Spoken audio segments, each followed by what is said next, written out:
ஆண்டவராகிய இயேசு கிறிஸ்து நாமத்தில் உங்களை வாழ்த்துகிறேன்.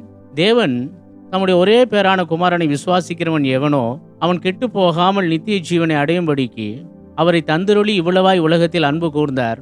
உலகத்தை ஆக்னிக்குள்ளாக தீர்க்கும்படி தேவன் தம்முடைய குமாரனை உலகத்தில் அனுப்பாமல் அவராலே உலகம் ரட்சிக்கப்படுவதற்காகவே அவரை அனுப்பினார் என்று யோவான் 3:16-17 நாம் வாசிக்கிறோம். இயேசு கிறிஸ்துவை பற்றி சொல்லும்போது இயேசு உங்களை நேசிக்கிறார், இயேசு உங்களை ஆசீர்வதிப்பார், இயேசு மெய்யான தேவனும் நித்திய ஜீவனுமா இருக்கிறார், இப்படிலாம் சொல்லுவோம். சில பேர் எதிர்த்து ஏதாவது சில கேள்விகள்லாம் கேட்பாங்க. அப்போ நாங்கள் வழங்குற தெய்வம்லாம் தெய்வம் இல்லையா, இப்படிலாம் கேட்பாங்க. கேள்விகள் உண்டு. ஆனால் வேதம் என்ன சொல்லுகிறது?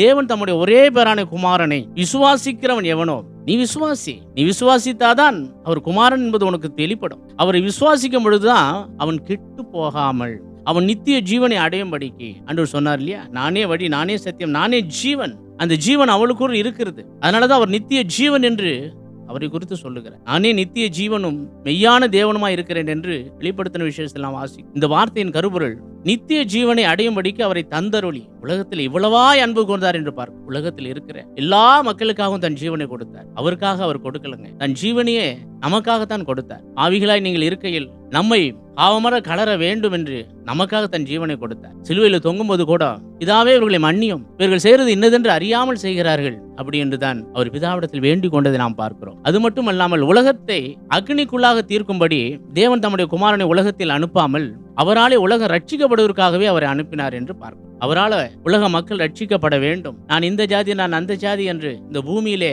தன்னைத்தானே கெடுத்து கொண்டு இருக்கிறார்கள். மறு வருகைக்காக அவர் காத்து கொண்டு இருக்கிறார். அவர் சீக்கிரம் வரப்போகிறார். நீங்கள் கிட்டு போகாமல் நித்திய ஜீவனை அடையும்படி என் குமாரனை உங்களுக்கு கொடுக்கிறேன் என்று சொல்லுகிறார். உலகத்தை ஆக்னிக்குள்ளாக அவர் தீர்ப்பதற்கு அவருக்கு அதிகாரம் உண்டு. நியாய தீர்ப்பு அவர்களுடைய கரத்தில் தான் ஒப்பு கொடுக்கப்பட்டிருக்கிறது. ஆனால் அவர் வந்தது உலகத்தை பாதுகாக்க, மக்களை பாதுகாக்க, நம்மளை மீட்டுக்கொள்ள, நம்மளை ஆசீர்வதிக்க, நம்மளை பலப்படுத்த, நம்மளை பாதுகாக்க, இந்த உலகத்தின் பாவத்தில் இருந்து நம்மை விடுவித்துக் கொள்ள, அண்டதையும் வணங்கி கொண்டு தன்னை தானே கெடுத்து கொண்டு எல்லாமே தெய்வம் என்று சொல்லிக் கொண்டு மனம் போன போக்கில் வாழ்ந்து கொண்டு இப்படியெல்லாம் சொல்லிக் கொண்டு தன்னை தானே கெடுத்து கொண்டு இருக்கிற மக்களை பார்த்து ஆண்டவர் தான் தம்முடைய ஒரே பேரான குமாரனை விசுவாசிக்கிறவன் எவனோ அவன் கெட்டு போகாமல் நித்திய ஜீவனை அடையும்படி ஆண்டவர் இயேசு கிறிஸ்து இந்த பூமிக்கு கொடுத்தார் என்பதை இந்த வார்த்தையின் மூலம் நமக்கு அறியப்பட ஆண்டவர் சொல்லுகிற இந்த வார்த்தையாக இருக்கிறது. அண்டிக் கொள்ளுங்கள், இயேசு கிறிஸ்துவை நம்புங்கள். அவர் இந்த பூமிக்கு வந்ததே நமக்காகத்தான், அவருக்காக வரவில்லை. நமக்காக தன் சரீரத்தையே ஒப்பு கொடுத்தார், நமக்காக பாவமானார், நமக்காக சாபமானார், நமக்காக தன் ஜீவனையே கொடுத்தார், நம்மை மீட்கும்படியாகத்தான் இந்த பூமிக்கு வந்தார். அதனால தான் அவருக்கு இன்னொரு பெயர் உண்டு,